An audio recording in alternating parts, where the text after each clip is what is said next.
Disampaikan oleh Ketua KPU Sumsel, Andika Pranatajaya.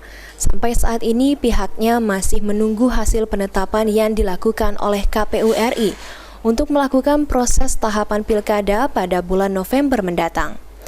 Khususnya untuk bentuk dukungan bagi partai politik yang ingin mencalonkan diri gubernur maupun wakil gubernur. Andika berjanji saat ditemui oleh PAL TV, berjanji akan menyampaikan seluruh informasi terkait tahapan pelaksana pilkada pada bulan November mendatang. Kami masih menunggu juga semua kebijakan dari KPU Republik Indonesia. KPU Republik Indonesia hari ini masih konsentrasi pada rekapitulasi sisa 5 provinsi sama penetapan hasil sampai dengan besok. Kalau teman-teman nggak bersabar itu pasti pada waktunya.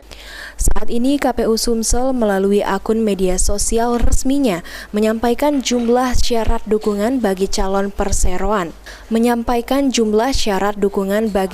perseorangan yang ingin maju sebagai bakal calon gubernur maupun wakil gubernur Sumsel mendatang sebanyak 474.477.